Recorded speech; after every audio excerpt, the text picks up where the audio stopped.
Megacast. I'm Tyler Keith in the studios of our flagship station, Civic Center TV and 89.3 Lakes FM. In addition, today, as always, we're on Birmingham Area Municipal Access and City Cable 15 in Southfield. All of our TV channels, with the exception of the Media Network of Waterford, which is on Channel 10, are on Comcast Channel 15 and AT&T Channel 99.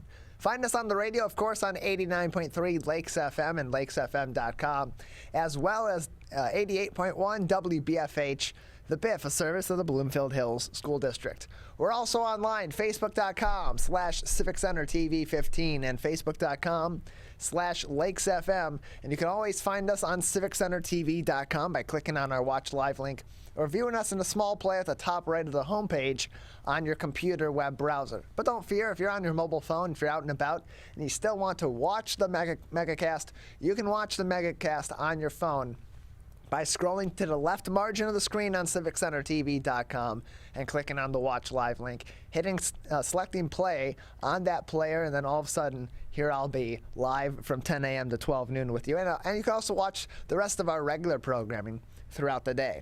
Another great place to get great programming from across the state of Michigan 24 hours a day, 7 days a week is My Michigan TV or MyMy. You can visit mymytv.com, my apologies, to find more information about all of that regular programming. Subscribe for free and get access to Michigan-related content from creators all throughout the state of Michigan, and find out how you can download My Michigan TV's apps on your smartphone from the iOS App Store or the Android App Store, or even on your smart TV if you have Roku TV, Amazon Fire TV, Samsung Smart TV, Android TV, Apple TV, or anything else. You can download My Michigan TV on a number of different devices. Find more information again. That is mymytv.com, mymytv.com. And you can learn more information about all of our partnering television, radio, and other media outlets by visiting our website at civiccentertv.com/megacast. There we have links to each and every one of our partnering television, radio, and web outlets, so you can learn more information about these stations, learn more information about their other programming in addition to the Megacast, some of their other personalities, some of their other programming and shows that they do, including the BIF's broadcasts of Bloomfield Hills Blackhawks football games, all the great programming on Birmingham Area Municipal Access and through Bloomfield Area Cable Access, which is their sister station over there through the Birmingham Area Cable Board. Learn more about everything that's happening on My Michigan TV, including all of those places that you can download the MyTV app by going to their website by clicking on the link at our website at civiccentertv.com/megacast. And then right next door to that, on civiccentertv.com/coronavirus, we have some very important links for you to follow. You go through those links to the Centers for Disease Control, the state of Michigan, and Oakland County. They take you directly to each of those organizations' COVID-19 specific web pages. So you can find accurate, factual information that's been heavily researched by experts in a number of different medical and scientific communities as they've followed COVID-19 from the onset of this pandemic, and many of them from even before this was at epidemic or pandemic levels. They've been researching SARS-CoV-2, the virus that causes COVID-19, for well over 2 years. They have a growing amount of information as they learn more as time goes on, not only about the virus itself, but about the variants such as Delta variant, about the vaccines, all three of them that are available in the U.S. and others that are available throughout the world, as well as precautionary tactics that we can utilize in our communities and the impacts that those tactics like mask wearing, like distancing, have on the spread of COVID-19 and particularly the prevention of the spread of COVID-19. Also, you can find links to our local municipalities here in Oakland County, many of them located on civiccentertv.com/coronavirus, and these links take you directly to their COVID-19 pages. So if you click on Keego Harbor, that will pull up Keego Harbor's website and go directly to their COVID-19 webpage. Also, Sylvan Lake, same deal over there in the prettiest little city in Michigan. That'll take you to their main website where you can learn more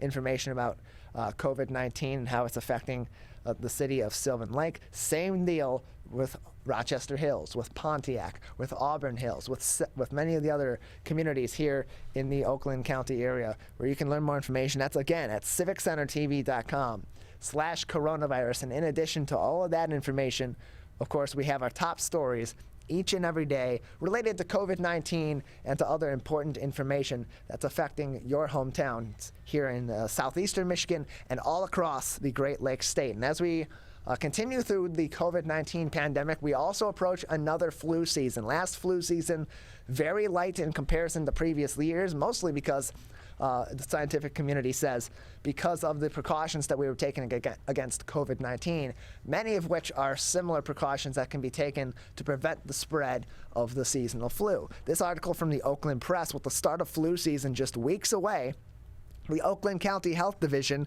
is asking residents to protect themselves by getting both the COVID-19 and the flu vaccines. The risk of serious illness or death from COVID-19 is much higher if one has the flu at the same time. Precautions taken to limit the transmission of COVID-19, such as wearing masks and social distancing, also substantially lower the likelihood of spreading influenza. The risk of sudden death from COVID-19 is more than triple that of seasonal flu. In fact, your risk of death from COVID-19 more than doubles in people who have the flu, says Oakland County Health Division Medical Director Dr. Russell Faust. He continued on saying, quote, "So get vaccinated for both this flu season and take the common sense measures that limit the number of flu cases last season," and closed quote. Oakland County Health Division expects to begin offering flu vaccine in November. An announcement will be made when there is a supply to administer. Meanwhile, the flu vaccine may be available at pharmacies and other healthcare providers and through other organizations. There is a drive-through vaccine clinic in West Bloomfield Township this weekend. That is on Saturday, beginning at 11 a.m., and that will be at Fire Station number 1 in West Bloomfield Township. That is right off of Orchard Lake Road, right next door to West Bloomfield High School. Continuing on in this article from the Oakland Press, in Oakland County, new cases of COVID-19 continue to rise, especially among school-age and college-age residents. More than 2 out of 5 cases from September 6th through 19th were ages 29 years and younger. 1 in 4 cases were 18 years and younger, up from 1 in 5 last week. The 7-day case average in Oakland County was 225 new cases per day, or more than 1,500 per week. Currently, 48,000 Oakland County residents ages 12 to 18 remain unvaccinated. The Oakland County Health Division continues to hold daily COVID-19 vaccine clinics from 9 a.m. to 4:30 p.m. at both its North Oakland Health Center in Pontiac and South Oakland Health Center in Southfield. In addition, pop-up clinics in the community are available. Go to oaklandcountyvaccine.com to locate the nearest health division vaccine clinic. Those who do not have access to the internet may call the Nurse on Call hotline at 1-800-848-5533. Again, that is 1-800-848-5533. Monday through Friday, 8:30 a.m. to 5 p.m. is when these clinics are going on. Find more information on the Oakland County website, which you can do by going to civiccentertv.com/coronavirus and clicking on the Oakland County link. That will also give you that number again for the Oakland County Health Division's Nurse on Call hotline, which is 1-800-848-5533. Going south of here in Ann Arbor at the University of Michigan, it's put new measures in place. The University of Michigan has put in place new sexual misconduct policies for employees, students at all campuses. This from the Detroit Free Press. The University of Michigan will put in place a new sexual misconduct code that includes common definitions for prohibited conduct, separate procedures for addressing allegations against students and those against employees and third parties, and also clarifies who should report allegations of misconduct and how it should be reported. U of M President Mark Schlissel will announce the changes during Thursday's board meeting, the school said. Quote, "The Board of Regents, the university's leadership team, and I remain sharply focused on continually improving the ways in which we prevent prohibited conduct, support survivors in our community, and promptly investigate reports of misconduct," Schlissel said in a statement. He continued on in that statement, "This policy reflects important feedback from our entire community, including students, faculty, staff, and alumni," closed quote. U of M has been under fire for its response to sexual misconduct claims, including those against former Provost Martin Filbert and former football team doctor Robert Anderson. An outside law firm found numerous times when U of M officials were aware of complaints both against a outside law firm found numerous times when U of M officials were aware of complaints against both men but failed to act. The board has hired an outside firm, Guidepost Solutions, to help implement such changes. Quote, "This new policy and accompanying procedures will help us prevent sexual misconduct, but also protect survivors from unnecessary trauma," said Board of Regents Chairperson Jordan Acker in a statement. Acker continued on, "Although we have more work to do, this is a significant step forward, and I want to commend all of the community who have worked to make this change happen," and close quote. Among the changes being made, according to a story published in the university's official newspaper, these are from that paper, designating 2 categories of individuals with reporting obligations who are required to report information regarding prohibited conduct that they receive. Each category has slightly different reporting obligations. The addition of an appeals process for employees who are found to have violated university policy regarding sexual and gender-based misconduct as defined by the policy, all appeals will be decided by an external reviewer. Adding a pilot program for the use of adaptable resolution under some circumstances for employees who wish to do so. Giving students the option to use a university-provided advisor, typically attorneys at outside law firms, early in the investigative resolution process instead of just in the hearing stage. The 2 categories of people who must report are 1, those who have the authority to put into place corrective action. Those are regents, executive officers, chancellors, deans, head coaches, etc. They all have to report all information about prohibited conduct that they receive regardless of how or when they learn of the information. According to the school, quote, "Other individuals with reporting obligations include assistant and associate deans, other administrators and supervisors, and faculty members who accompany students at university-related travel abroad are required to report information about prohibited conduct that they learn in the scope of their university employment. But there are specific scenarios in which disclosure is exempt from reporting obligations, such as sexual misconduct awareness events," and closed quote.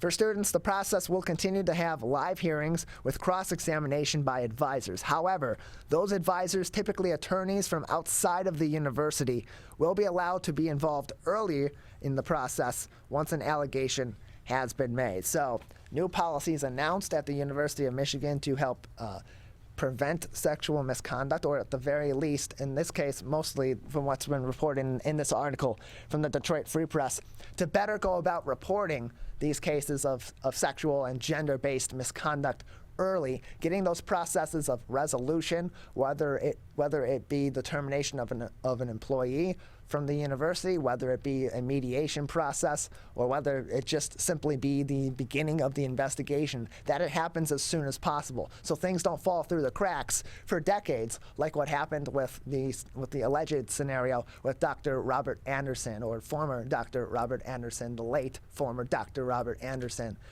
who was alleged of several cases of sexual misconduct while a team doctor for the University of Michigan football teams and other programs as well. This continues to be an ongoing problem at many of our major public universities here in the state of Michigan. It was a problem at my alma mater, Michigan State, for a number of years. They didn't do nearly enough. President Luana K. Simon and others high in the administration of the University of the School of Osteopathic Medicine and other institutions on campus in East Lansing were aware of Dr. Larry Nassar's misconduct, severe misconduct. The U.S. Olympic Gymnastics was also aware of those misconducts in some ways and others, allegedly, and nothing was done. It's been a problem at the University of Michigan through this Dr. Anderson scandal and other scandals as well. And it's even become a problem at universities such as Eastern Michigan. So as our universities continue to see these issues rise up and become more and more of a problem, these kinds of policies need to become commonplace at all of these universities. Make them a policy before it's a problem, before it's being done for in retrospect and before it's being done as a PR move to try to gain back some favor after you've made horrible mistakes. So good to see some progress from the University of Michigan. But for many of those victims, that's too little too late. It's a nice little consolation in a horrible situation that really doesn't give a whole lot of justice to them. All it really does is give an oops, sorry, hopefully we won't do that again. So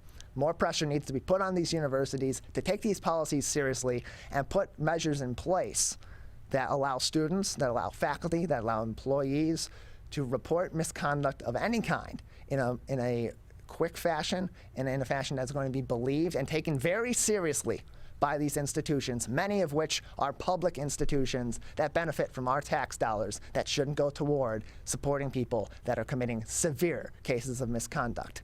Lastly, on our website, civiccentertv.com/coronavirus, major week of storms over here. Rain constantly from Monday through today, and it's expected to subside after today, and hopefully that's the case. But for many, another bout of power outages. This from the Oakland Press. Tens of thousands lose power in Metro Detroit once again. Many students are getting a day off from school as widespread power outages are scattered across the region.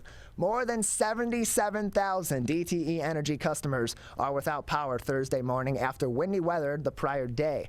Power went out throughout the afternoon and evening on Wednesday as heavy rains proved to not only be the weather-related problem. Winds picked up throughout the day, damaging power lines along with the continuous rains prompting some flood warnings. In Rochester Hills, Hugger Elementary School and Rochester High School were closed on Thursday morning, along with Royal Oak Middle School. In Bloomfield Township, Maple Road at Westwood was closed in both directions due to a broken electrical pole and low-hanging wires, police said at 5 a.m. this morning. WDIV-TV, or Channel 4, Local 4, reports that more than 50 schools were closed, including Pontiac High School and Hillside Elementary in the Farmington area. In St. Clair County, the health department building was closed due to the power being out. The power outages were scattered throughout southeastern Michigan, according to the DTE Energy outage map, which is linked in this article summary on our website at civiccentertv.com/coronavirus. The Farmington Hills area was particularly hit hard, once again, with nearly 7,000 outages in 4 clusters. More than 1,500 outages were just to the east or north of M10 near the Franklin Hills Country Club. More than 7,000 homes and businesses were in the dark along M53 in Macomb County north of M59, impacting neighborhoods from Armada to Washington Township to Utica and Shelby Township. More than 2,500 people were without power in Allen Park and Taylor in just 2 separate outages. More than 2,000 outages were reported in the areas around South Lyon. More than 2,700 are in the dark around Lake Orion and among 4 outages, and more than 2,600 are waiting for restoration of power in areas north of Rochester Hills along Rochester and Adams Road. Also, about 1,000 outages reported near the campus of Oakland University along Walton Boulevard in Rochester Hills. Widespread scattered outages are impacting neighborhoods in Mount Clemens and the Grosse Pointe communities as well. About 5,000 outages were in the Algonac area to the north. Nearly 5,000 customers are without power in the Lexington area. DTE reported that it has 579 crews in the field as of 8 a.m. this morning. Most of the outages did not have an estimated restoration time at the time that this article was posted and at the time that we picked up this summary for our website at civiccentertv.com/coronavirus. Unlike the many summer storms when had gripped the area on Thursday morning, the temperatures were in the low 50s with highs not expected to reach past the mid 59s or into the 60s. So more power outages, more issues with DTE Energy, with Consumers Energy, I would assume as well, not having a good day so far with their power outages. And people, especially downriver in areas like Dearborn Heights, the Grosse Pointes, certainly not happy. The Farmington Hills area can't be happy with yet another major set of outages there. And then to our north as well, in the Rochester Hills area, the Lake Orion area, many power outages. And a lot of these schools having to call off their day of in-person learning as a result of many of these power outages that resulted from last night's rain and wind as well. So again, just the mounting issues with our power systems here in lower Michigan, particularly in southeastern Michigan, but really across the entire state. It's drawn the eye of many municipal leaders, and it's even drawn the eye of State Attorney General Dana Nessel. We're going to take a quick break. You can find all of those stories on our website at civiccentertv.com/coronavirus, as well as important information about COVID-19 from the CDC, the state of Michigan, Oakland County, and many of our local municipalities. Coming up after the break, we'll be joined by Tara Tomcsik-Husak. She is the founder of the nonprofit Feline Fund, and we'll also be joined by Jazz Husak, the 2021 winner of Our Detroit's Pet Fest, presented by Nutrisource. Then at the bottom of the 10 o'clock hour, Roz Keith, the executive director and the founder of Stand With Trans, will join us on the program. And then to kick off the 11 o'clock hour, Anteel Tequila founders Don Ferguson and Nyana Ferguson, who are also husband and wife, will join us on the show to talk about their tequila. At the bottom of the 11 o'clock hour at 11:20, Molly McDonald joins us to talk about the Pink Fund, and then we'll talk politics to cap off today's show at 11:40 with Oakland University political science professor and director of its Centers for Civic Engagement, Dave Dulio. That's coming up next. You are watching and listening to the Megacast.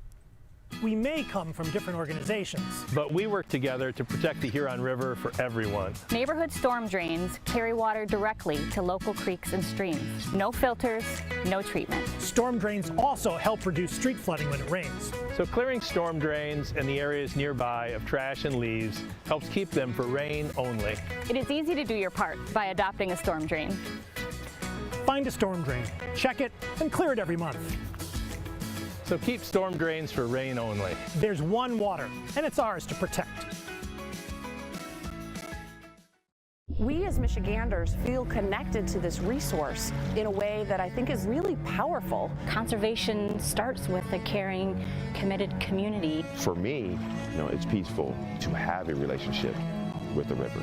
Every single one of us has a role to make sure that those waterways stay safe and healthy, being careful about what goes down the storm drain. Just even eliminating some of your single-use plastic makes a difference. There's one water, and it's ours to protect. People are getting out to walk and bike in higher numbers. More vulnerable road users and higher speed traffic can be a dangerous combination. Crash severity has increased, so if you're driving, be sure to slow down and look for people. There's no need to speed. If you're biking, ride with traffic. If you're walking, avoid stepping into the road if possible. If you have to walk in the street, walk facing traffic. Learn more at walkbikedrivesafe.org. When times get dark, we can't see the help that's all around us. When you don't know where to turn, let 211 be your guiding light.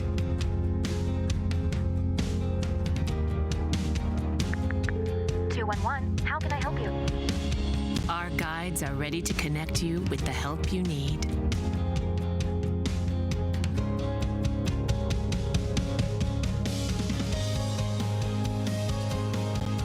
For help with food, healthcare, mental health, and other resources. Call 211 or visit 211.org. 211. Get connected, get help.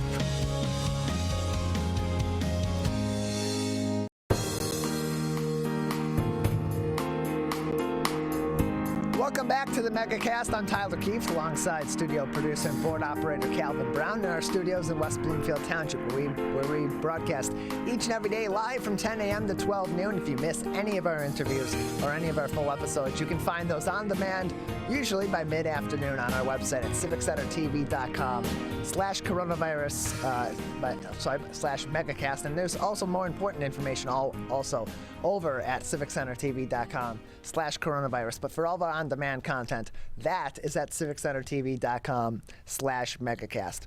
We're pleased to be joined by Tara Tomcsik-Husak. She is the founder of the nonprofit Feline Fund. We're also joined by Jazz Husak, the big winner of the 2021 Our Detroit Pet Fest, presented by Nutrisource. There's Jazz. I was going to say, where's Jazz? Certainly not in Utah, but that's never stopped the NBA.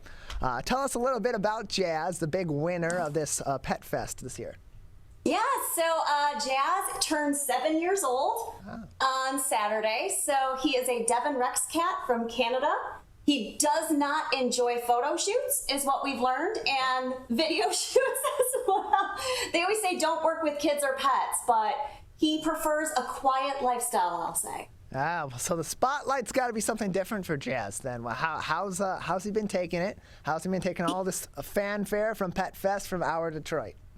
He's been really good. He has actually been super busy working with the nonprofit Feline Fund. So he's just trying to get the word out about how to help more rescue animals, more rescue cats, and try to get more funding to help felines in the local area.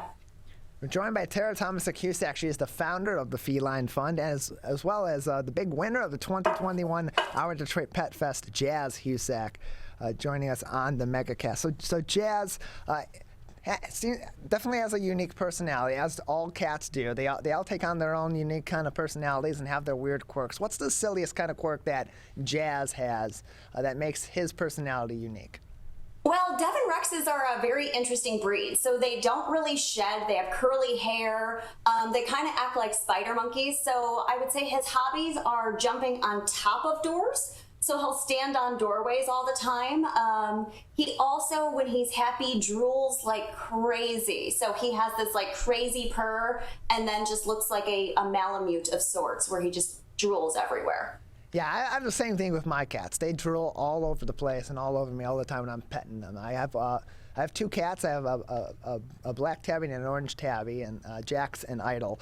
And nice. And they tend to, when I get home, they'll greet me either by jumping up on my table, or when I go to feed them in the bathroom area where I also have their food and all that, they'll jump up on the counter, and then they'll greet me by jumping up on my shoulders, or just like getting on their hind legs and basically giving me a hug, and then I'll just have a pool of drool just right down my throat by the time it's over. They'll have a good time. That's how I know that they're happy and having fun. So, does Jazz have any brothers or sisters, and are they jealous about not being the winners themselves of our Detroit's Pet Fest? So he does have a sister, Nomi, from a different litter, but she is not, and she doesn't like the spotlight. Ironically enough, she'll probably be the one who will jump into the Zoom. She is a special needs cat, so she's actually allergic to proteins, which is a little bit why some of the foundation stuff we are putting together to help cats kind of like her. Yeah, so let's talk about the Feline Fund. Now that that's been brought up, that's a good transition. Tell us about the Feline Fund. Is this a new organization that you've started, and what prompted you to found this organization? Yeah. Well, first and foremost, I'm the president and CEO of the Detroit Chamber of Commerce, so I'm still going to be doing all of that. So obviously I like to stay busy. But one of the main reasons is that when you look at cats and rescue communities and shelter communities, cats are the least likely to receive funding, and it's extremely unfortunate as more people own cats and have pets as cats, but the funding doesn't go that direction. So the Feline Fund was kind of started to make sure that some of these smaller rescue organizations would have access to good medical care. Medical care and emergency care is one of the #1 things that these rescues are trying to deal with. So this fund is truly set up to help all of these community rescue organizations, connect them to the proper medical care like spay and neuter programs, prescription foods. And in addition, because I am a chamber president, I'm going to start doing business education as well for some of these rescues, as most of them are run by volunteers and not necessarily staff. So it's really hard for a lot of people to understand the accounting purposes, understand how to do proper marketing and proper storytelling, even understanding legal liabilities. So this organization's kind of set up to help the success of other organizations.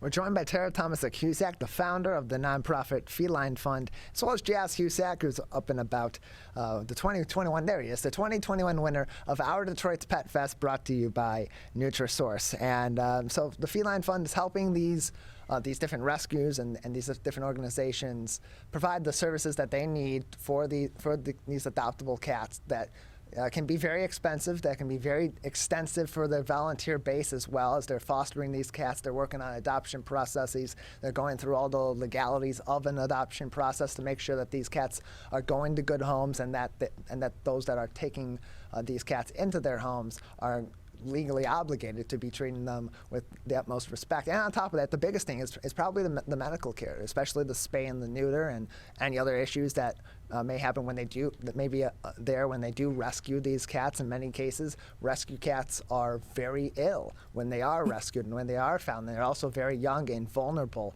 as well because of those situations. How critical is it to get these organizations this care?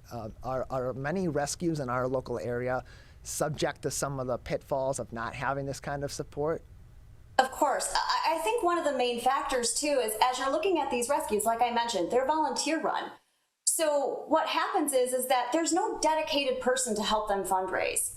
There's no dedicated person. So you're dealing with 15 people trying their best, but it's not organized necessarily. So what I'm trying to help is organize the fundraising piece. So have the money come in, and then the rescues would reach out to us and we'd be able to make sure that everything's legit, send out the funding to make sure it's all the money is truly reflective and going to these rescues to help cats specifically. Another huge focus is we're actually really working hard to recruit veterinarian partners. So as we're looking at the community at large, there's a shortage of vets. And this is a national shortage of veterinary medicine, so we are doing our best to try to help connect these rescues to vets. So we're actually launching a program called Day of Spay and Neuter. And what we're looking for is veterinarians who would be willing to donate 1 day of service. Now that's just their time they'd be donating. The Feline Fund would be covering the costs of any of this, the extra fees involved. So like if there's anesthesia involved or if there's gauze or any of those things, those fundings would be covered by us.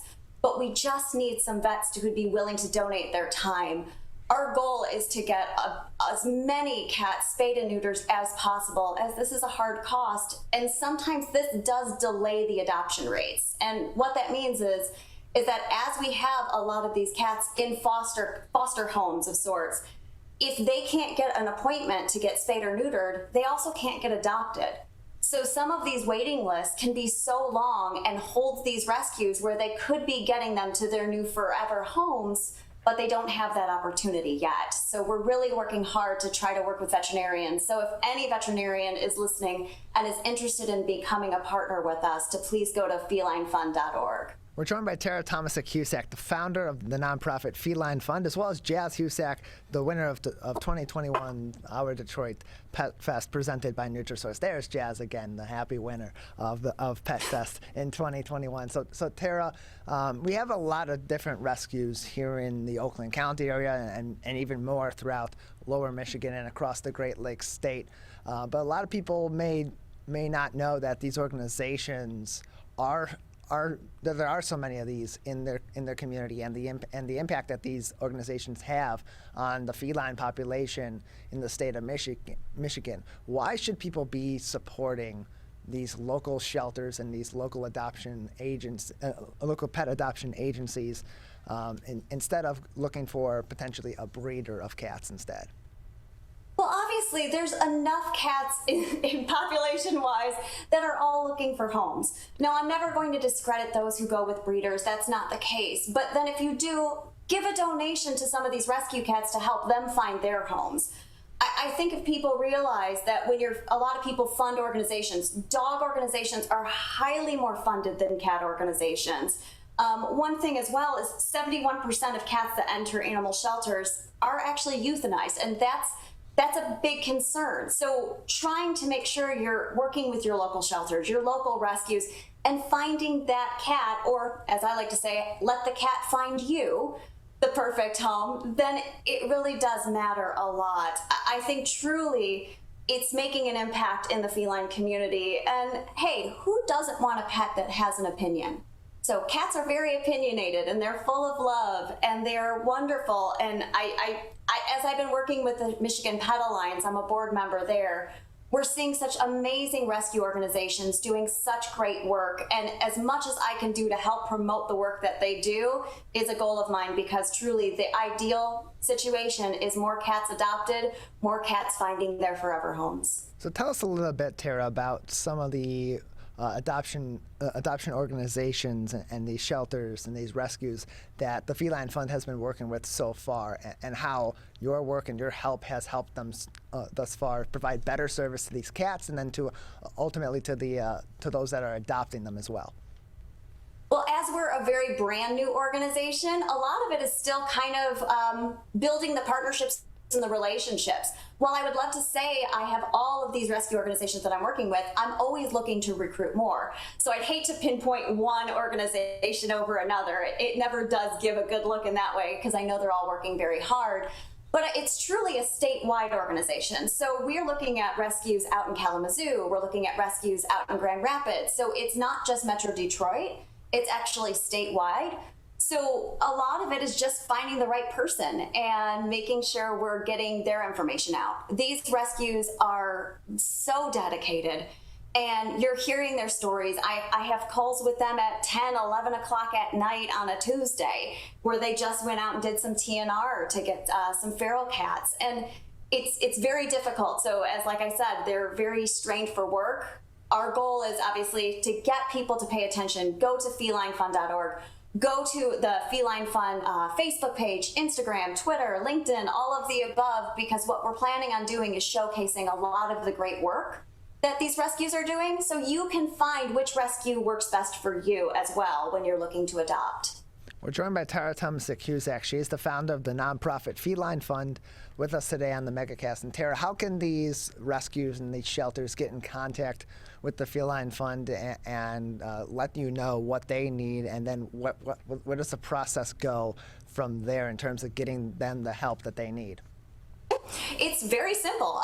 Go to felinefund.org. There is a section that you fill out that is contact us, or you can email me directly at tara@felinefund.org. Truly, all of our funds are going to go to fund medical care and emergency care needs. So if there are needs that are directly needed at this time, to have them reach out. We will be building this as a stronger partnership, so you would have to be approved as a certified rescue. But from there, it truly is, we're here to make sure we fulfill the needs that they have. And while I would love to be a rescue organization, that's not my skill set. My skill set falls into business management. My skill set falls into fundraising and awareness. So again, I'm going to do what's best in my goals. And obviously Jazz is the chief meow-getting officer. True. And then his sister Nomi is the chief perfection officer. Yeah, we got a little quirky in that. But we're just going to do our best to raise funds for these organizations. And if anyone is interested, to reach out, and we'll go take the next steps from there. Just another minute or two with you, Tara, before we'll say goodbye today. Of course, we're joined by Tara Tomcsik-Husak. She is the founder of the nonprofit Feline Fund, as well as Jazz Husak, the 2021 winner of Our Detroit's Pet Fest, presented by NutriSource. Anything else that would be important for our audience to know right now about this new Feline Fund and this new nonprofit, or anything else for us today? I think a lot of the things is that, if you just say one cat, male or female, that prevents about 2,000 births a year, which is crazy to think about that. But one cat can lead to, obviously, kittens. Those kittens then create more kittens, and then they create more kittens. And then truly it adds up to about 2 million cats in a span of 8 years that one single cat can create of sorts. So obviously get your pet spayed and neutered, take extra care if you need, reach out to local rescues, feel free to reach out to us. And again, get your Hour magazine, October edition. Jazz will have a 2-page spread where you can learn all about this chief meow-getting officer and all of his fun little quirks. Well, Tara, we appreciate it. Thanks for joining us today.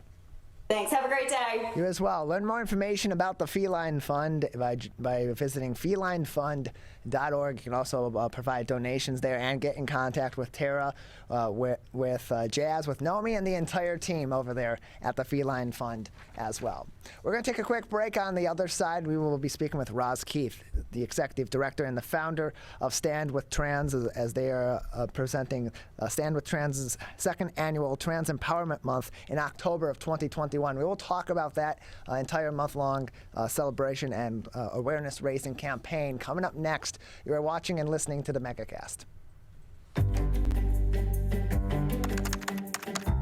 Parents Parents do a lot of worrying. Get your kids caught up on childhood vaccines to protect them from these 14 preventable diseases, and you'll have 14 fewer things to worry about. Vaccines are safe and effective and save lives. So let's get caught up on vaccines and worry about something else. Get the facts at ivaccinate.org. We may come from different organizations, But we work together to protect the Huron River for everyone. Most of the pollution that goes into our rivers is carried by rainwater that flows off of roads, parking lots, and rooftops. the leaves and bark of a single tree can retain a surprising amount of rainwater. Depending on its size and species, it could be 100 gallons or more. It is estimated that an urban forest can reduce annual runoff by up to 7%. Here's one thing that we know can help keep our water clean. Plant a tree. Plant a tree. Plant a tree. There's one water, and it's ours to protect.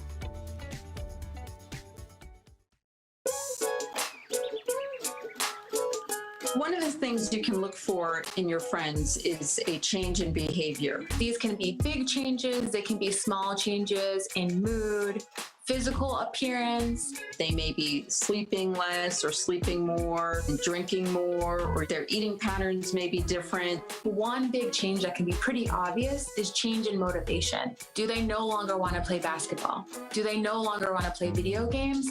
Now that we're spending more time online and in virtual settings, it's really important to pay attention to the language that your friend is using and the words they're using to communicate. So when we text our friends, are they taking longer amounts of time to respond? Are they not responding at all? You don't have to be an expert to try to recognize these signs. The second that you feel it in your gut and that you're concerned, that's the second to have the conversation and open the door to what might be going on. Today, it is easier than ever to join Michigan's Organ Donor Registry and help build a bridge of hope for organ, tissue, and eye donation. Just one person can potentially save or help improve the lives of up to 75 people. By joining, your legacy could be the gift of life. Sign up today at michigan.gov/SOS or at any of the more than 145 Secretary of State self-service stations located across Michigan. Be part of Michigan's Bridge of Hope by adding your name to the Organ Donor Registry.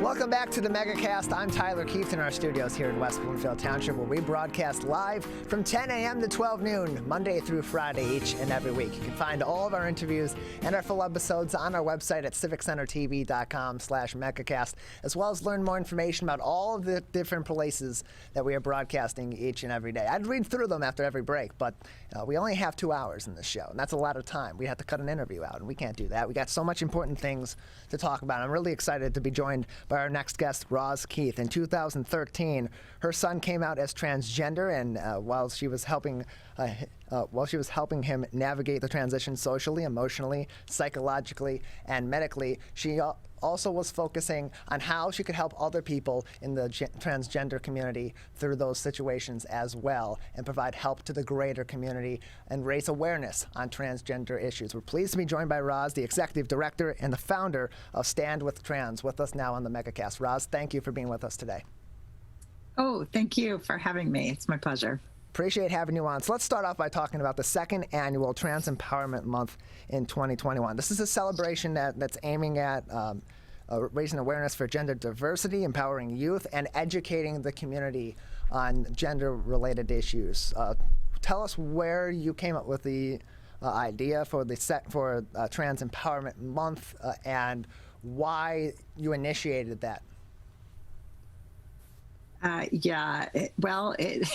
This was one of the positive outcomes of COVID. In the past, beginning in 2015, we held an all-day trans empowerment workshop. So it was basically a conference for trans youth. And then a couple of years in, we decided to add parents into the mix because they needed information to get educated and learn more so they could support their children. And the event grew. It was here in Metro Detroit. When COVID hit last year, we recognized that we couldn't do this signature event in person any longer, and how would we translate that to a virtual setting that wasn't going to burn people out by having all day content in a virtual format. So we came up with the idea of spreading out the content we would normally make available, adding to it, and then dispersing it throughout the month. So we're still able to deliver the same kind of content and services, and more so than we could in a one-day event. And as such, we came up with a Trans Empowerment Month because there are 1, maybe 2 sessions a day throughout the month. You don't have to sit in front of your computer for more than an hour or 2, and they're really dynamic, educational, a lot of interactivity.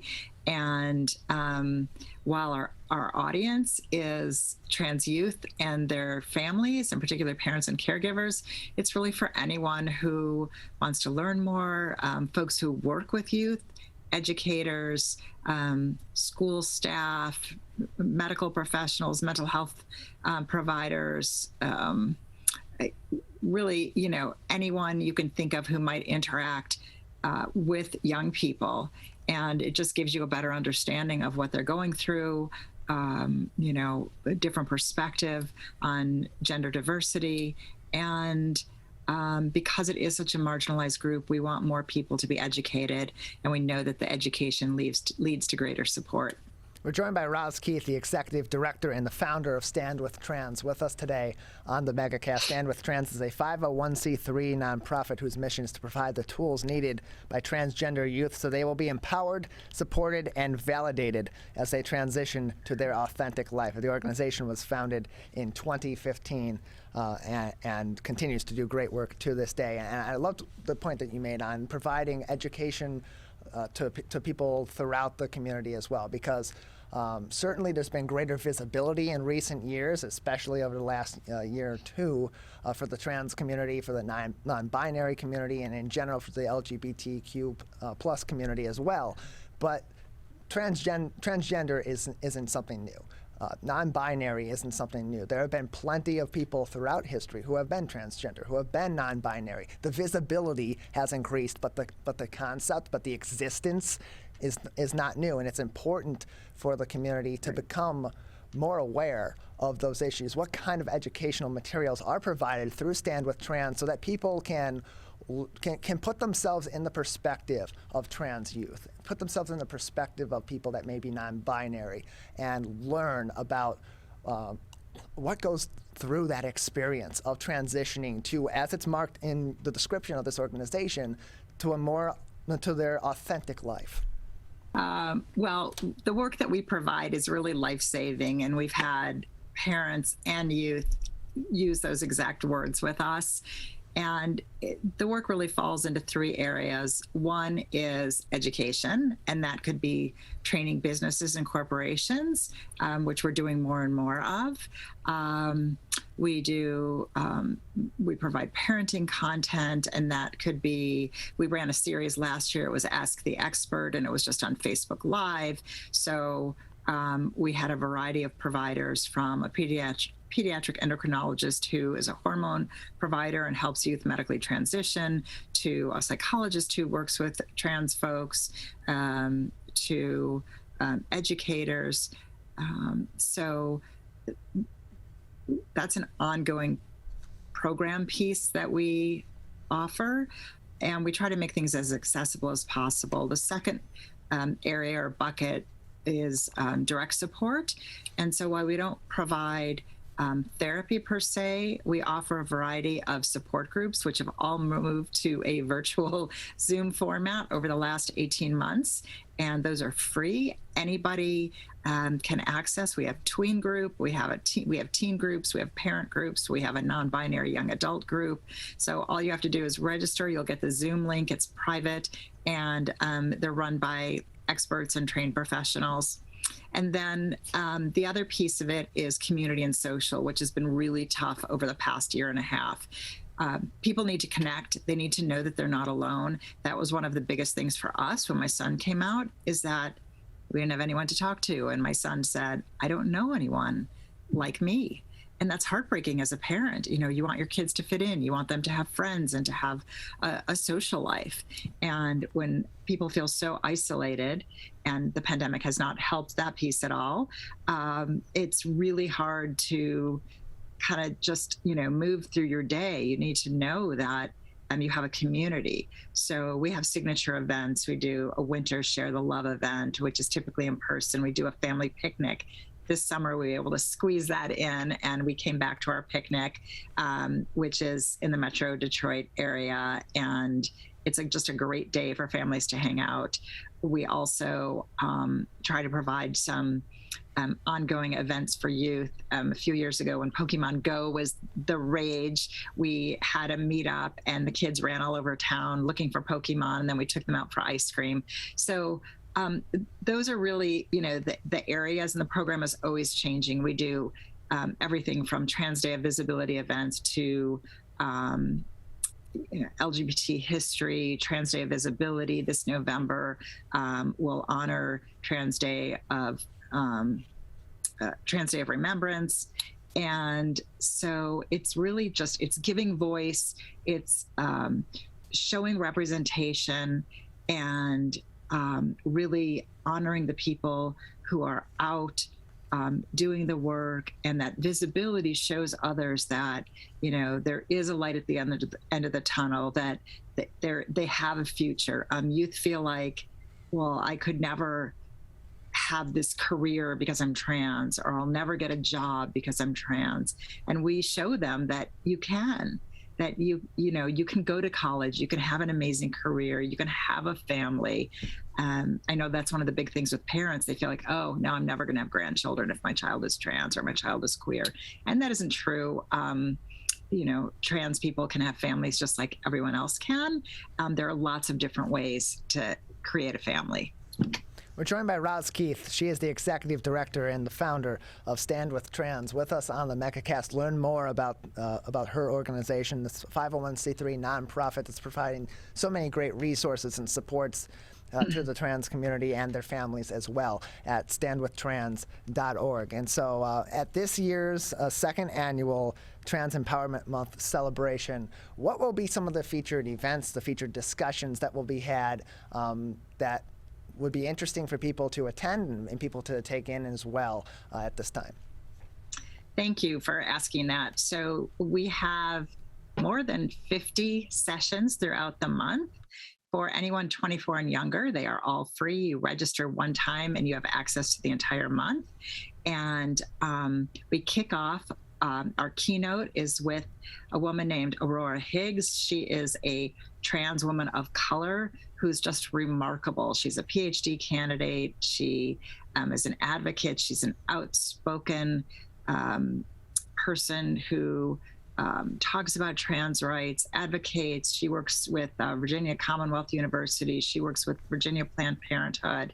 And she's been kind enough to make herself available to kick off our event and talk about the importance of speaking up. And while you might be advocating for something that you need, by doing that, you're changing the world. You're helping others get what they need. We have 5 different surgeons from a multitude of practices who are going to talk about the most popular gender confirmation procedures for people who want to take the next step in their medical transition.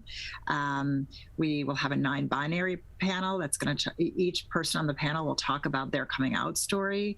We have being trans and careers, 5 different folks who are adults, they're out trans people, and they have a variety of careers from graphic designer to automotive engineer. And they will, you know, that's really, those kinds of panels are amazing because it shows youth that, you know, you can follow your dreams. We're going to talk about college, how to finance it. We'll have representative trans students from a couple of different universities who will talk about being trans on campus. We'll have performances. There's a 3-part parenting series that is available, and that will be on 3 different evenings. So we have experts talking about gender diversity. We have Lisa Goyette and John Ball from Celebrate Hope, who will talk about how to manage your emotions when your child comes out, which is often one of the hardest things for parents. They're supportive and accepting, but they just don't know what to do with the feelings that they have. We have spoken word poetry. The HRC is working with us to provide a session on advocacy, so you can learn how to take matters into your own hands, whether that's writing an op-ed, going to your school board, just for a student to stand up and let a teacher know what they need. It's like I said, there are 50 plus. We don't have time here for me to list them all, but if you go to the registration page, the schedule tab will take you to the entire month, and you can scroll and see what's available. And as I said, when you register, you just choose what you want to appear on your calendar, and you'll get reminders. So you don't have to go in and register each time. It's pretty easy.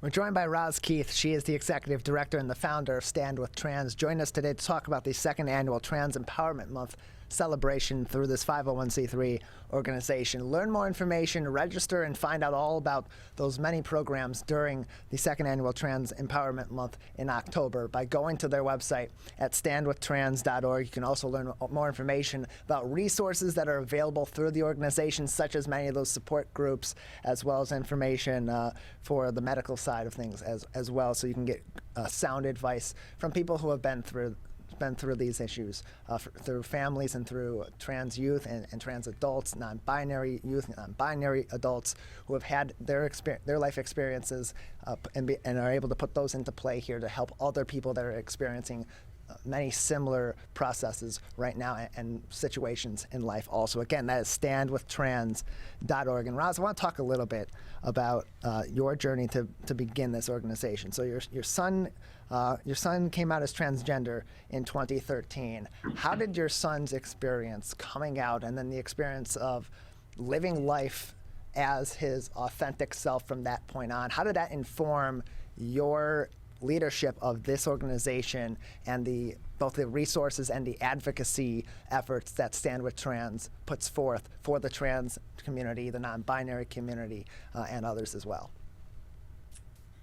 So, big question. I have to say that when he did tell me that he identified as a boy, he was assigned female at birth, I said, okay. Of course, my mind was racing. I had never heard the word transgender before, which I guess is a little ironic because now it's what I do full time. But I didn't know the word. I didn't know what it meant. I just thought he just wanted to look like a boy, and we could solve that by going out and buying different clothes, but it wasn't quite that simple. And of course, like any parent, I was concerned about hormones and medical transition. And the biggest problem really through all of this in the first year was that we didn't have anyone to talk to. This was 9.5 years ago in the Metro Detroit area, and there was no one. There was not a mental health provider who was trained to guide my son. Our pediatrician didn't know anything. There were no groups. Everywhere I called, I hung up in tears because it was a brick wall. And there were a few things at U of M for 18 and over, but nothing for minors. And it was heartbreaking. And it wasn't until, maybe 10 months later when we were fortunate enough to be able to meet with an expert in Boston who spent 3 hours with us, talking to Hunter. Really, it was an in-depth consultation. And at the end of that meeting, he said, there is no question in my mind that your child is a transgender boy. And that really, was a relief for him, of course, but it gave us a lot of answers because we were hearing from an expert. We now could understand the steps that needed to be taken And this was just a small piece of it, because knowing what the steps are and being able to access them are two different things. And a lot of people struggle with this now. They don't have access to an affirming doctor, or they don't have insurance, or parents, if it's a minor and a parent says, no, you can't get, in most cases, you can't get cross-sex hormones to transition without parent consent. And if one parent consents and the other parent doesn't consent, you still can't have access. So, we haven't solved all of that. The good news is that there is more access, more providers are being trained. Schools of social work, family counseling, psychology are all doing more. They're offering training in working with trans clients. They're educating. There are seminars, there are CEUs. There are more pediatric endocrinologists who are becoming knowledgeable. But even in medical school, there really isn't much taught. At University of Michigan now, they can take a 1-month elective, but it's not a required part. So most medical professionals don't really know what it means or understand to even treat, whether it's a child or an adult. So when we were, once we figured all of this out, and where we were approached to share our story publicly as a family, after that story aired, families were coming out of the woodwork. They identified with us. There were so many families out there who had trans kids, and they were alone. They felt isolated. They were scared. They had no one to talk to, and because they didn't, just like us, they didn't know anyone. It just, people weren't talking about it. So these kids existed, and as you said, trans people have existed for centuries, but we're only recently opening the doors to these conversations. So once the floodgates opened, we knew that parents needed support, youth needed support, and we started formulating these ideas. And that's where the idea for an organization started taking shape. And, we made the commitment. We filed our paperwork for the 501c3 and haven't looked back. We started with a community education event where we had more than 250 people attend. It was really groundbreaking because no one had ever done anything like this. Nobody was talking about trans anything. And this event gave people permission to learn and to talk about it. And one support group grew into two, before the pandemic, we had almost 12.5 support groups in person in a variety of areas in Michigan. So that's, kind of the story in a nutshell. The work is never going to end because there will always be trans people coming out. Our vision is to normalize that and to erase the stigma surrounding trans identities. Because without that and without the support, there's so much trauma. And even my son said recently, who's now 22, he said, I had nothing but love. I had so much support. Everything was on my side, and I still have trauma surrounding being trans. So you can imagine for a child at home whose parents won't use their chosen name, who they refuse to change pronouns, they won't acknowledge the identity with which, this person is aligning with, those situations create a lot of harm. And it speaks to increased rates of suicidality, harm, destructive behavior, drug and alcohol use. And it doesn't have to be, I just saw a statistic yesterday that if one parent, one person in the household uses the correct pronouns, the rate of suicidality drops by half. So, all kids, they want to be loved. They want to be supported by their family. They want to know that they're loved unconditionally. And they're not choosing this. And that's a big misconception that people have is, well, my child's making a bad choice, or, they put a religious overtone to it and explain why it shouldn't be. But being trans is not a choice any more than having brown eyes or being 5'2". Those are not choices. And I always say when I get on my soapbox that the choice we have as a parent is to love and support our child unconditionally. And miracles happen when you take that route. Our kids are amazing. They're resilient. And I've just met so many inspirational people through this work who, have the confidence to just come out and be themselves. And it's a rough journey. It can be really rough, even with support. So I encourage everyone to learn more, come to the event, and just figure out how you can support your fellow human beings. Yeah, something as simple as just using their correct pronouns can be huge, can be life-saving.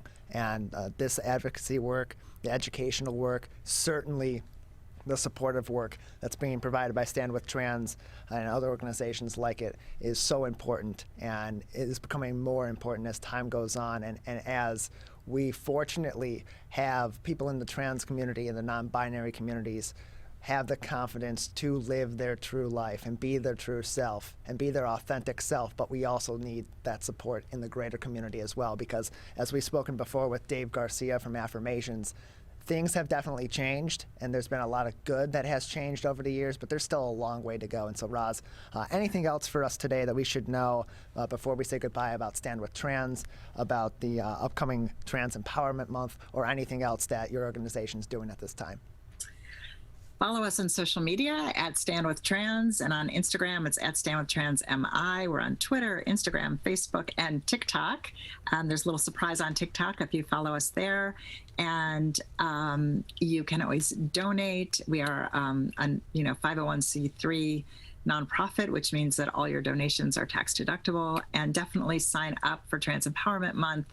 The theme is Be You. It's all about authenticity, and we want to see you there. Again, standwithtrans.org for all of that information. Roz, we appreciate it. Thank you very much for your time and for helping us inform the audience about these issues.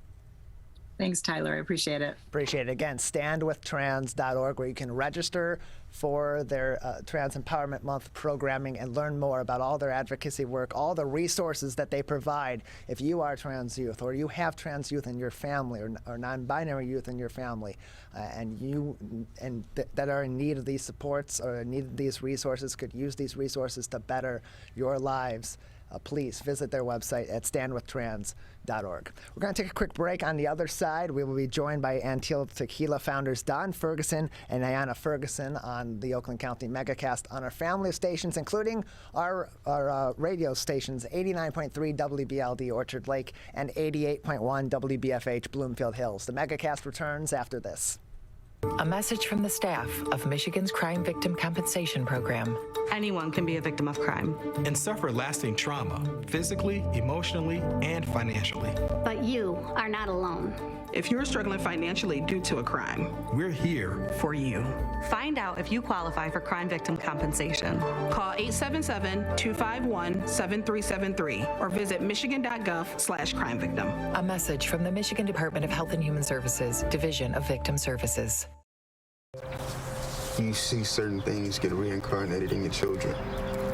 My daughter is very much inspired by my wife's artistic pursuits. So my daughter started making necklaces. She makes what we call affirmation fashion. I tell her every day that your black is beautiful. Your black is beautiful. Your black is beautiful. And if there's anything better than being beautiful, it's being smart. And if there's anything better than being smart, it's being kind. and reaffirming that every day is our method of making sure her chin never drops. My dad wasn't around, and I remember riding a bike and falling off and cutting myself, and me never just wanting to get back on it. People ask, how your children learn how to ride a bike, and you did. I didn't teach them. I just created an environment where they taught themselves, and all I had to do was be there.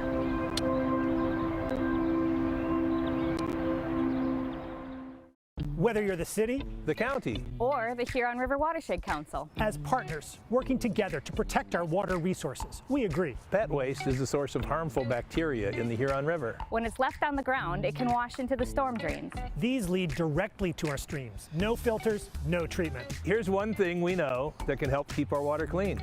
Pick up pet waste and trash it. Pick up pet waste and trash it. So pick up pet waste and trash it. There's one water, and it's ours to protect. Who is struggling right now? I am. My son is. Many are struggling with anxiety, depression, and substance use. Before it becomes a crisis, reach out to MyCal, the Michigan Crisis and Access Line for free confidential support 24/7. Available in the Upper Peninsula and Oakland County. Just call or text 1-844-44-MyCal or chat online at michigan.gov/MyCal. A message from the Michigan Department of Health and Human Services.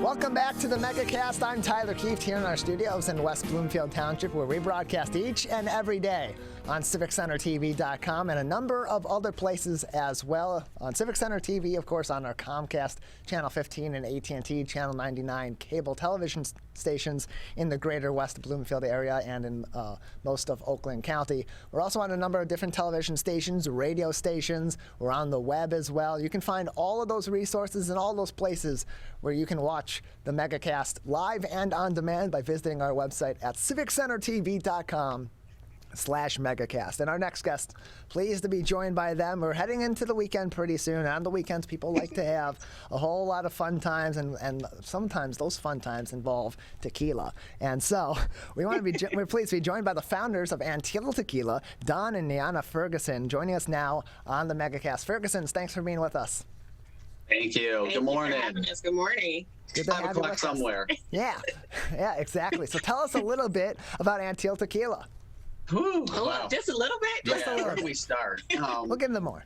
Right. I mean, we have so many stories about it, but both my husband and I have been in the corporate space for over 20-something years, because everyone always asks us, how do we get started in this? Yeah, so the Cliff Note edition of that is we did launch in 2018, but we worked on it about a year beforehand. It took about 11 months to come to market, but as Nate was saying, we were both in the corporate space, and not saying we didn't like what we were doing, but we were stressed, we were overworked, and we really wanted to do something to create a legacy and do something different. So Niana asked me one day in particular. I asked him, I said, if you could do anything, what would you do? And he said something that I never thought he would say. I said I would own a tequila company, but I followed it immediately by, there's no way we can do that. And what I find in society, we kind of pick out what we can't do before what we can do. And that's kind of where I was trained and where my mind, went immediately is, there's no way we can do that. The money standpoint, the knowledge, even though I had a love and a passion for tequila, I instantly went to, there's no possible way. However, I was proven wrong, obviously. Yeah, I asked him, I said, well, why not? And of course, he was skeptical for a while, but as a woman, I'm going to push the issue, especially if I think it's a good idea. And I basically 2 days later, I found the distillery that we actually work with today. Yeah. And, I presented him with the information. And actually a couple months later, we got some samples. And he was still skeptical because he thought they were going to be nasty or something. I was a tequila snob, so I was very, very skeptical that this is not going to be good. But it was premium tequila. Yeah. And So as much as I kept pushing back, she just kept proving me wrong. Exactly. And here we are today. So 3 years later, we've been on the market for 3 years. Yep. We've won over 27 awards and accolades since 2019. We are considered a very big emerging brand. So Yeah. I think me pushing him along worked out. Yeah, so at first we only launched in the Michigan market just to prove the concept. And when we did decide to go down this crazy road, because it is a little crazy at some times, I wanted to do things different. So in our portfolio, I didn't want to do what everybody else does, a Blanco, Reposado, Añejo. So we created the world's only coconut lime Blanco tequila, and we have a Reposado that is aged 8 months in Tennessee whiskey barrels. So that's a little bit longer than most Reposados, and the choice of barrel is actually a little unique as well. Yeah. We're joined by Anteel Tequila founders Don and Nayana Ferguson with us today on the Megacast. Learn more at anteeltequila.com. And so there's so many different products on the tequila front, and there's so many different businesses really with any alcohol or liquor. What makes Anteel Tequila special and makes it different from those other products that should attract customers to at least try it, if not make it their regular tequila of choice? I think it's a couple of things, and I'll speak to the world's only coconut lime Blanco. And with that, we found that there are a lot of people that still don't consume tequila. And maybe it's a spring break story back from 1983 where they went down to Cancun and had a little bit too much. And so it kind of came back with them as far as a bad experience. And we wanted to change that mindset. So with the coconut lime, we found that people still do enjoy a margarita, but they won't drink tequila straight. So what if we create an infused tequila with all natural flavorings from the coconut and the lime, no added sugars, no added synthetics whatsoever, just that natural, flavor from the fruit. I don't know if the coconut is a fruit. We're just going to call it a fruit. But that's where the game changer was, where people would drink it and wow, it's really smooth. All of our expressions are sipping tequilas. And that's another thing that sets them apart. But the flavors, the choice of the barrel for the Reposado, that is one component that sets us apart from the rest. But I think it's our story. I think it's our story too, but I know I hear from many people and consumers that they say that our tequilas, all of them are sippable. We know there are some Blancos out there that are very harsh, and people get that tequila scrunchy face, as we call it, when they're drinking a shot. Our tequila doesn't do that. So that sets us apart as well. But our story is I'm the first Black woman to own or co-own a tequila brand. I am a 16-year pancreatic cancer survivor and an 9-year now breast cancer survivor. And so I educate people as well on drinking a premium spirit, just because of the fact that we made our tequilas with no artificial sweeteners or synthetics, so I can drink it. It doesn't spike my glycemic index like some spirits can. So that is part of the story. Part of the story as well is my husband leaving a VP of operations position, to do this full time. And a lot of people can relate with that, because most people dream to do that. And that's something that I think we inspire people to do. Yeah, we're relatable. I mean, the fact that we're just we always say it, we're two ordinary people that decided to do something extraordinary. And we, at first we launched in the Michigan market. Now we're available in 8 states. Yes. In a week and a half, we will launch in the Caribbean. Yes. And we have plans on launching in 5 more states next year, 27 awards. And then about a month and a half ago, 2 months ago, for National Tequila Day, we launched the first ever Tarraco blood orange infused Blanco tequila. So that was a big hit in Michigan. Right, it was. So I think all of those things set us apart. Well, I do have some breaking news for you from the Library of Congress and their botany experts that the coconut is, botanically speaking, is a fibrous one-seeded drupe, but can in looser definition be defined both as a fruit, a nut, and a seed. So We're all correct. It's all good. So, good. what's also great, what's Learn also something new every day. exactly, and what's also great about your product is that it's local. You're able to support a local company that's making great products as well, which is something that's become a much greater focus, I think, for a lot of people over the past year and a half plus during this pandemic. So where can people get Anteel Tequila in the local area here in southeastern Michigan and all throughout the state? Well, that area in particular, I mean, we are doing extremely well. Plum Market carries us, and yeah, Holiday Market. We've been ordered in Michigan since we launched, I think, over 350 locations. Or more, and it's hard to keep track at this point. But if they go to anteeltequila.com, you have a store locator. You just put in your zip code, and it'll pop up some stores near you. They can follow us on social media, Anteel Tequilas, on Instagram, Facebook, Twitter, and TikTok. We do a little bit of TikToking as well, and creating some recipes, and that's where it gets really fun. But we've been really well supported, and even here in Michigan, the Metro Times, people voted us best Michigan brand tequila 2 years in a row. Yes. We're joined by Don and Niana Ferguson. They are the founders of Anteel Tequila with us on the Megacast. And if you look at any of these bottles, or if you go to their website at anteeltequila.com, you'll see that their logo is a hummingbird. So why the hummingbird? It's actually an interesting story behind that.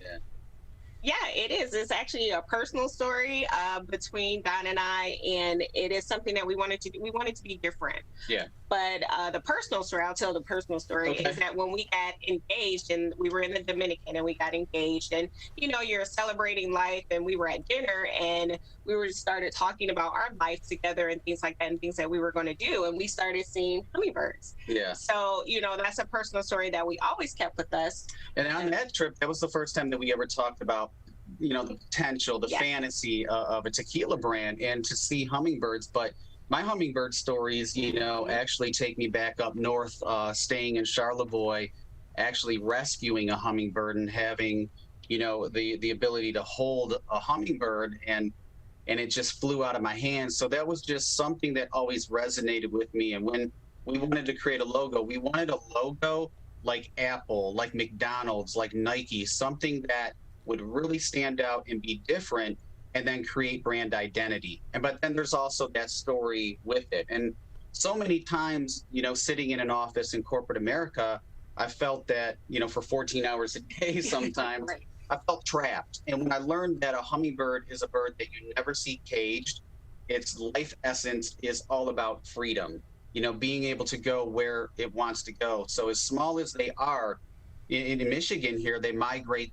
during the winter to South America. I mean, those little wings take them all the way. So the freedom of them to be able to go wherever they want to go was just something that spoke to me. And so when we talked about creating a logo, all of these things kind of came together, and it just fit.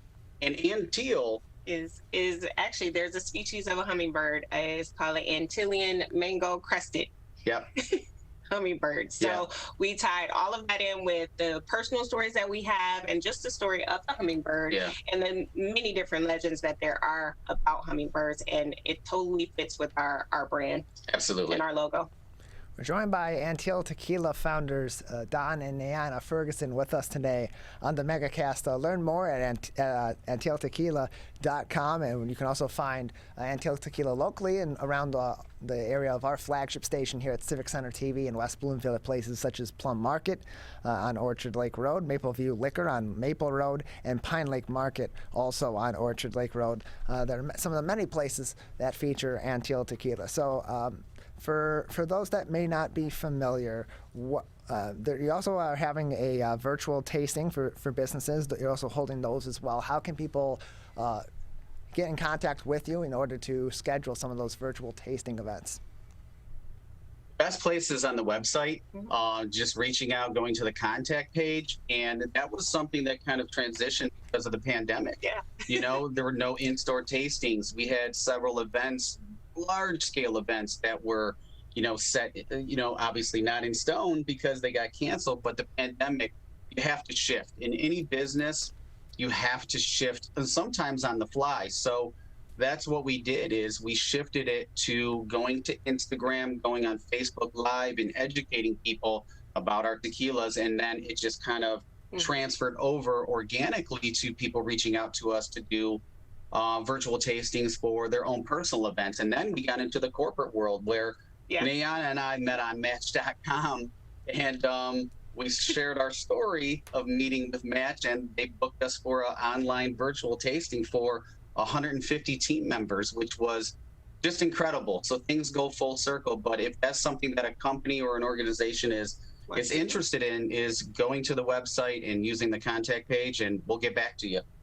Absolutely. We're joined by Don and Neana Ferguson. They are the founders of Anteel Tequila, with us on the Megacast. Neana, Don, just another few minutes with you today before we'll say goodbye. Is there anything else that would be important for our audience to know, or interesting for our audience to know about Anteel Tequila? And what are some of your favorite flavors right now, or favorite products of yours going into the fall season?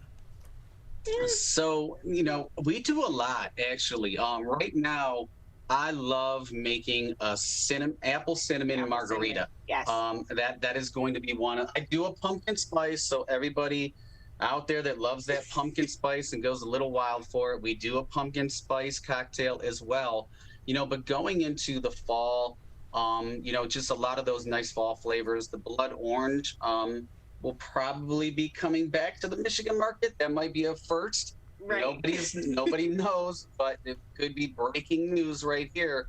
But the blood orange goes extremely well into some late fall, early winter cocktails as well. But truly, you can sip it. We've done warm tequila drinks. Yeah, I mean, during the fall, especially with our reposado, because it is aged in Tennessee whiskey barrels, it goes very well with hot apple cider or hot chocolate. So we tend to focus on a lot of those drinks on our social media, especially during this season and the holidays. But we drink tequila year round. So that's the thing too, because I know a lot of people, when they think of tequila, they think that it's just spring and summer, but it's not. It's something that can be enjoyed in all seasons. And that's why when people follow us on social media, they find out all the different ways that we're able to use all of our tequilas in any cocktail.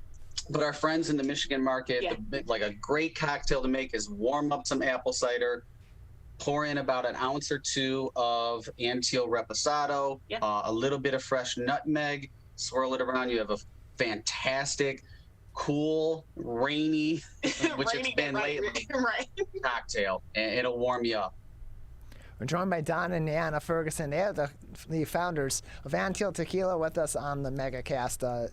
Don, Neana, where can people follow you on social media so they can see some of that more interesting content that you just talked about? Yeah, if they go to Instagram, Facebook, or Twitter, even TikTok, Anteel Tequilas, really easy to find. They can link from our website as well, anteeltequila.com, or Google us. We've had a lot of articles in Forbes, Essence, Cosmopolitan. We get a lot of press, so we're getting a lot of attention, especially Nay's story. Well, we appreciate your time. Thank you for joining us and telling us about this great product that's being made right here in our local area. Thank you so much for having us. Appreciate it. Neana and Don Ferguson, they are the founders of Anteel Tequila. Learn more online at anteeltequila.com, as well as where you can get Anteel Tequila here in our local area. We're going to take a quick break. On the other side, we'll have one last conversation for the day, and that will be with Molly McDonald. She is the founder of the Pink Fund. She will join us next. You're watching and listening to the Megacast. I couldn't breathe at all. There was lots of talk about putting me on a ventilator. I thought I was gonna die. I was 39 weeks pregnant and had a scheduled C-section. During that time, I got COVID and was hospitalized for a month. I had a blood clot in my lungs. It caused me to go into right-sided heart failure. I was really scared. I kept texting my husband and my mom, telling them how scared I was, and I was worried that he was gonna grow up without a mom. And then I was worried if, when I did get home, that he wouldn't know who I was. You know, being 27 and a mom and a wife and having that all almost taken away from me. It's scary. And if a vaccine can prevent that from happening, why not? Get your vaccine. I don't want this to happen to anybody else.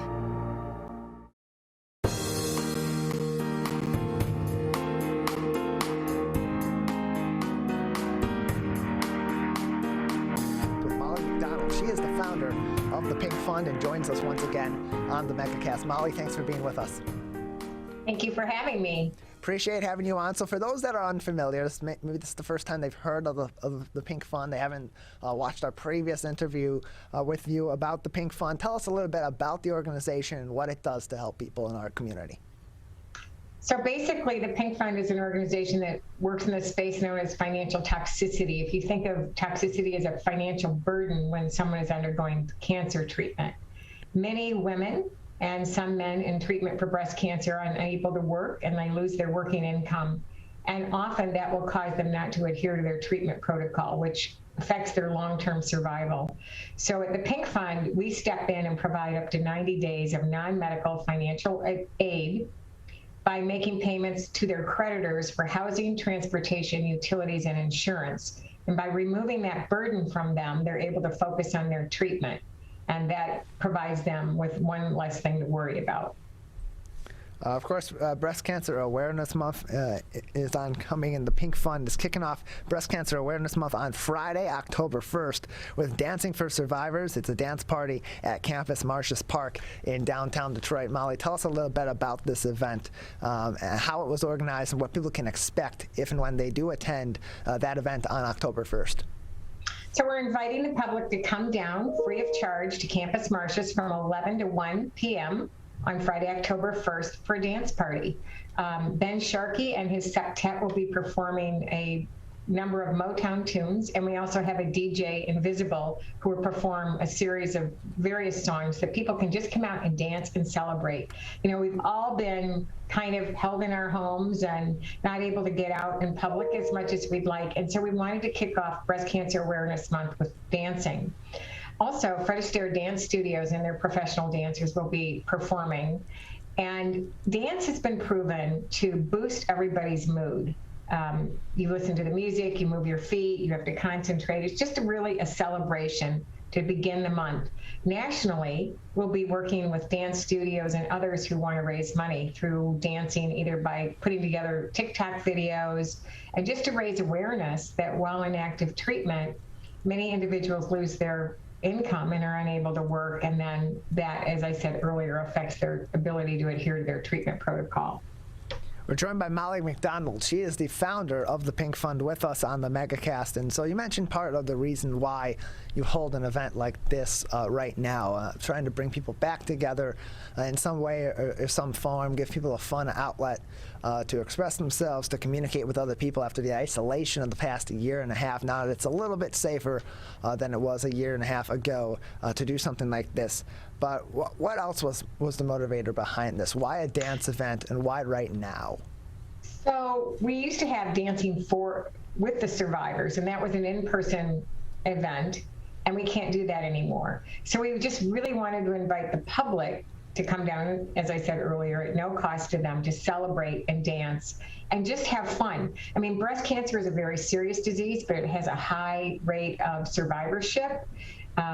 We thought also there'll be some other of our partners down there, Ford Warriors in Pink, Shirts Brewery, a few others will be down there talking about the work that we do and the work that Ford does to support our program. The money from Ford that they donate through their Warriors in Pink program goes to support transportation payments solely. And apart from that, since we can't hold our nice event, our in-person event, we wanted to really just make people aware that this is a big problem for cancer patients and what the Pink Fund is doing to address it. And how has fundraising been during the pandemic? Because in many ways, people were more strapped for cash during the last year and a half than they were before, and then they maybe are right now because of job losses or because of other extenuating circumstances, or trying to just save up in case things got any worse than they were at one point or another. Did that impact fundraising efforts for the Pink Fund, and then how would that, if that did impact the services provided? So actually, we expected a 30% drop in revenue. We did not experience that at all. We've seen a lot of individuals and for-profit companies pivot towards our mission because we are essential to people completing their cancer treatment without interruption. And so we have met our budgetary goals for 2020, and we're on target for 2021. And in fact, this year we expect to make $1 million in bill payments, whereas last year I think we were at about $780,000 in bill payments. So we've seen an increase, particularly in the corporate partnership world, where they may have been supporting other important cancer research organizations. Now they are pivoting to support the Pink Fund's mission. We're joined by Molly McDonald. She is the founder of the Pink Fund, joining us on the Megacast. Learn more about the Pink Fund and its event coming up on October 1st, Dancing for Survivors at Campus Martius Park, by going to their website at thepinkfund.org. That is, again, thepinkfund.org. And Molly, you're the founder of this organization. What prompted you to lead an organization like this, to create an organization like this, to help so many people who have been affected by one of the many burdens of a bout with cancer? So I was diagnosed with breast cancer at a time of job transition, which basically derailed my job opportunity and left me unemployed and unemployable for 6 months while I underwent treatment. And without my income and the addition of a $1,300 a month COBRA premium, our family experienced what is now called cancer-related financial toxicity. I couldn't make my house payment. I had been through a financially devastating divorce. I had no savings, no alimony, and very sporadic child support, and now no job. So within 3 months, our home was in foreclosure. And in 6 months, I'm standing in line at a church basement to help feed my children through a pantry, a Gleaner's Food Bank pantry. And while I was in active treatment, I met many other working women like myself who were on unpaid leaves, who had much more aggressive and longer term treatment protocols than I had. And they were thinking about stopping treatment, which is not a good idea, so they could go back to work. Would they have to sell their home? Should they dip into their retirement savings and pay the taxes on that? Do they bring their kids home from college? And so I met with the social worker where I was receiving treatment, and I asked if there was any organization that could pay a non-medical bill, and particularly for me, my COBRA premium. And she just looked at me with a blank stare. And so I thought, well, if I can't get help, maybe I'm supposed to give help. And that belief that I could do it fueled me, and my husband and I got started. And the first year was 2007 that we were able to give out grants, and we were giving out about $2,000 to $3,000 max a month in bill payments, whereas now we're doing $85,000 a month. So in 2012, we went from being a Michigan-only organization to a national organization with the help of Ford Warriors in Pink as a corporate partner. So that's how it got started. And interestingly enough, some of our funders have said, well, why aren't other people doing this for other types of disease states or other types of cancer? And I tell them, well, I'd be happy to let them R&D our program, which is rip off and duplicate it. But and I'm happy to give them some advice. And so there's a website called Givesly where you can sign up to have a 30-minute conversation with me by making a $100 donation to the Pink Fund. And then I will share all my knowledge with you so that you can start something similar if you so choose. We're joined by Molly McDonald. She is the founder of the Pink Fund with us today on the Megacast. Find more information at pinkfund.org, where you can learn more about all the work that the Pink Fund is doing. And they're doing amazing work. Since 2008 through 2020, 2,626 grants awarded. And just in the fiscal year of 2019 to 2020, $806,000 worth of financial aid was distributed to people dealing with cancer all across the U.S. It's not just a Michigan-based organization anymore, as Molly had said. And Molly, how critical is the work that the Pink Fund does to helping people survive cancer? Because in one way, they're surviving physically, where you either beat the cancer, it's in remission, or you're able to live with it to some extent because it's not deadly. But on the other hand, it's a financial burden that not a lot of people can live with because of the state of our healthcare system here in the U.S. Well, the real issue is really when one cannot work because of the treatment protocol. So you physically, maybe emotionally, mentally, you cannot perform your job. And so without your income, then you go into financial free fall. So what we learned in a 2017 survey we conducted nationally is that 41% of patients did not adhere to their treatment protocol when they had to make a choice between a house or car payment or going to treatment. And patients are most concerned about their home going into foreclosure or evictions. And we know that those have been forestalled somewhat during COVID, that the government has helped out that way. But when people think that they might be homeless, then they will go back to work and they'll risk their health and their survivorship. So that's what we say at the Pink Fund is, while fighting for their lives, many people lose their livelihoods and face the potential for catastrophic financial losses. So that would include, as I mentioned earlier, foreclosure on a home, an eviction, a vehicle repossession, utility shutoffs, and then homelessness. And eventually, in the most egregious of cases, when people do not adhere to their treatment protocol, they are at risk for earlier mortality. We're joined by Molly McDonald. She is the founder of the Pink Fund, joining us today on the Megacast. Learn more and donate at pinkfund.org. That, again, is pinkfund.org. And Molly, how do people go about receiving the grants, receiving the financial aid from the Pink Fund? What goes into that process? How much can people apply for? Does it vary case to case?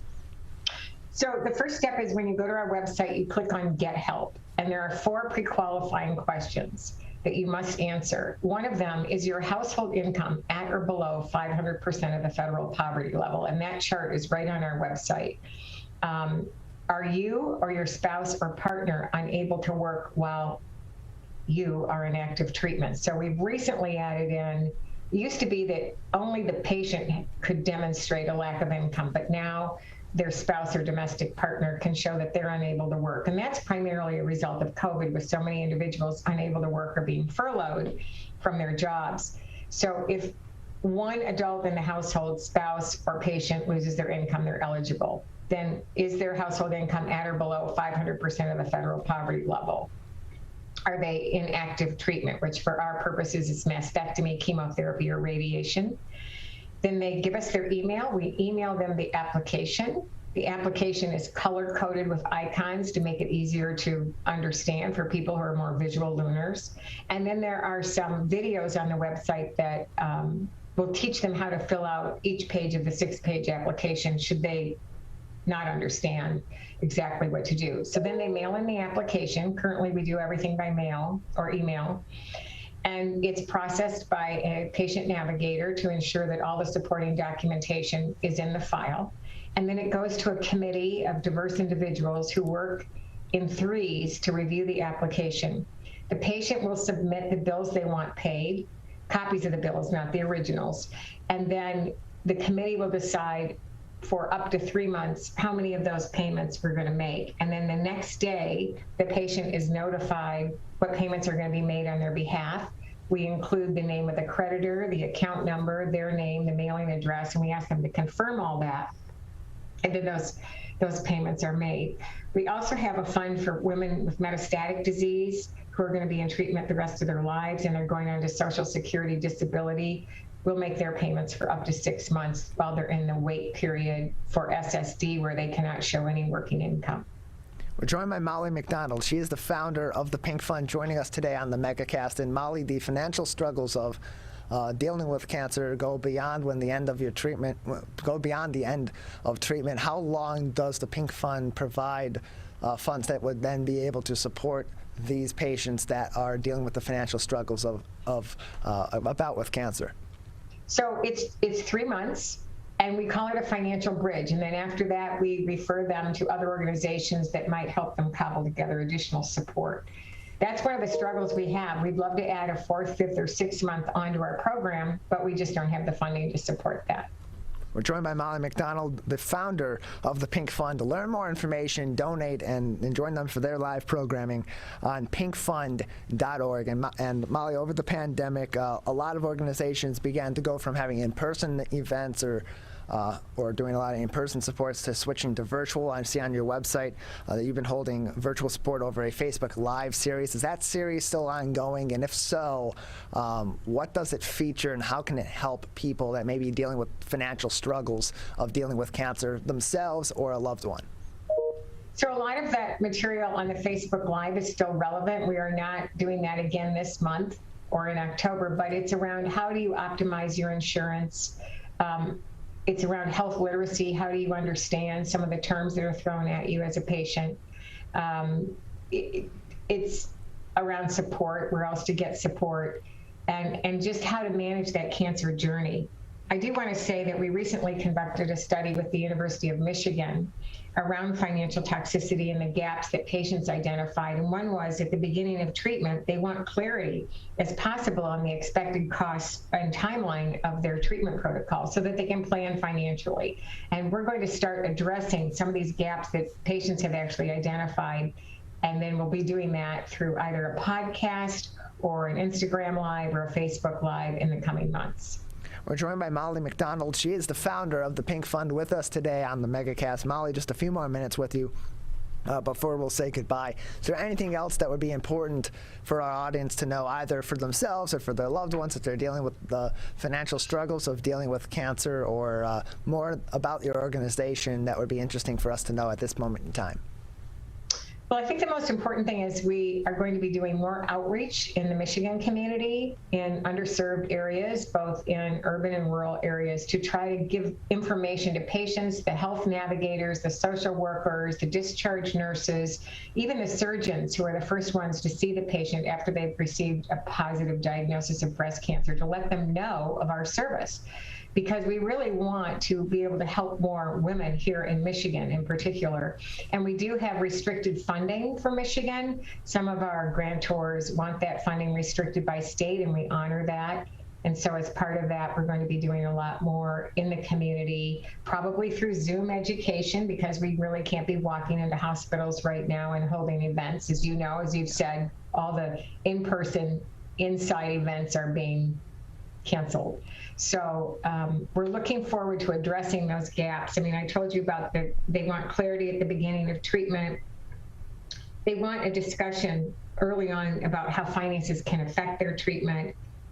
They don't know who to seek out in the healthcare system to find the resources, and then they don't know where to seek out community support. So we will be bumping up our website to be more robust in terms of where else can you go for support besides the Pink Fund. We want people to get the support that they need. It doesn't all just have to come from us. There are other organizations, both here in Michigan, that provide parts of some of the support that we do. Maybe they'll help a patient for 1 month. Maybe they'll provide a grocery card or a gas card.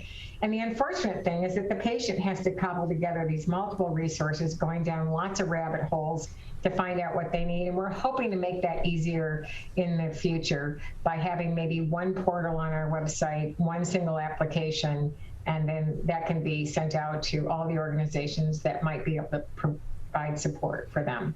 Molly, we appreciate your time. Thank you for joining us and telling us all about what the Pink Fund is doing to help people who are dealing with cancer and families dealing with cancer right now all throughout Michigan and the U.S. And for telling us more about your event coming up on Friday, October 1st. That's 11 o'clock to 1 p.m. At the Campus Martius Park in downtown Detroit. We appreciate your time. Yep, we want to turn Detroit pink, so come out. Motorcyclists are hard to see. To keep everyone safer, it's important to always look for them and know where most crashes occur. 84% of motorcycle and vehicle crashes happen on streets, not highways. And most crashes with motorcyclists occur when vehicle drivers are turning left. So before turning, especially to the left, make sure you look for motorcyclists. Then look again. It could save a life.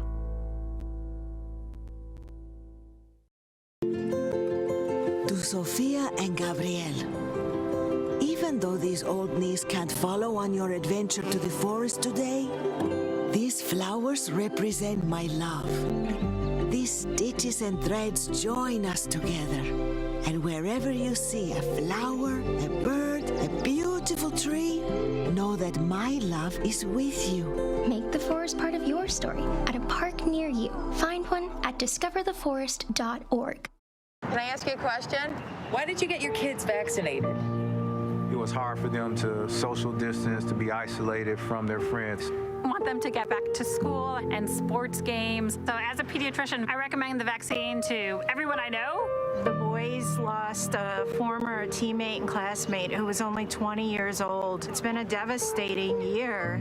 We want to get back to normalcy. Our daughter is really looking forward to being with her friends, being a kid.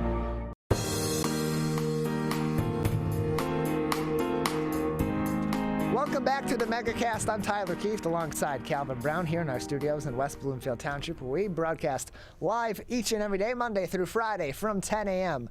until 12 noon on Civic Center TV, on Birmingham Area Municipal Access, City Cable 15, the Media Network of Waterford, 89.3 Lakes FM, 88.1 WBFH The Biff, CivicCenterTV.com, My Michigan TV, and the Facebook pages of Civic Center TV and 89.3 Lakes FM. Now, I'd explain what each one of those stations does, but seeing as it took 30 seconds to explain all the many places that we are, a better place for you to go is the CivicCenterTV.com/Megacast, where you can click on links that will lead you to each and every one of these outlets' websites so you can learn more about everything that they do. Of course, you'll be on CivicCenterTV.com, so I invite you also to go to our on-demand page to see all of our other regular programming beyond the Megacast Monday through Friday from 10 a.m. until 12 noon. You can also find every one of our interviews today, so if you missed any of our content from today's show, from yesterday's show, or from any of our Megacasts, you can find that also on CivicCenterTV.com/Megacast by clicking on either our Watch Full Interviews link or our Watch Full Episodes link, and so you can watch all of our content on demand on your time, find what's interesting to you, or just watch our full episodes whenever it's convenient for you, because we know it's tough for a lot of people to always join us during our live shows from 10 a.m. to 12 noon, Monday through Friday. Also, go to CivicCenterTV.com/coronavirus for up-to-date, accurate, factual information about COVID-19 from resources at the Centers for Disease Control and Prevention, the state of Michigan, Oakland County, and many other resources from our local municipalities. So you can stay up to date with COVID-19, but be assured that the information that you're researching as you're doing your own research and informing an informed opinion is coming from people on the front lines who have been researching this, who are medical experts, who are treating COVID-19 all throughout the U.S. and the world, are the ones that you're getting that information from, not some other resource that may have some ulterior motive or be putting forth some nefarious practices, trying to mislead you. These organizations are there specifically to research COVID-19 and provide information that's critical to local communities, to states, and to the U.S. as well to protect from COVID-19. Big thank you to all of our guests today, including Tara Tomcsik-Husak, the founder of the nonprofit Feline Fund, as well as her cat, Jazz Husak, the winner of Detroit's Pet Fest for 2021. Roz Keith, the executive director and the founder of Stand With Trans, Anteel Tequila founders Don Ferguson and Nayana Ferguson, and of course the Pink Fund Pink Fund founder, easy for you to say, Molly McDonald. Our apologies to Dave Dulio as we were short on time today, and we'll get him back on the show another time. Big thank you to our crew, Jake Kustash out at Master Control today, getting us on and off the air. Larry Nyland, our booking producer and Zoom producer, who puts all this together for us each and every day. And of course, Calvin Brown with me in the studio, our booking producer, our board operator, and our studio producer with me every day here in the studio. Let's see if I remember my name. I'm Tyler Keith, thanking you very much for joining in. Coming up next on Civic Center TV, it is The Splash with Maddie Muschin. On My Michigan TV, it is, of course, Steve Leto Live. That is all coming up, and we will be back tomorrow morning live from 10 a.m. until 12 noon. We thank you for tuning in and watching us and listening to us today on the Megacast.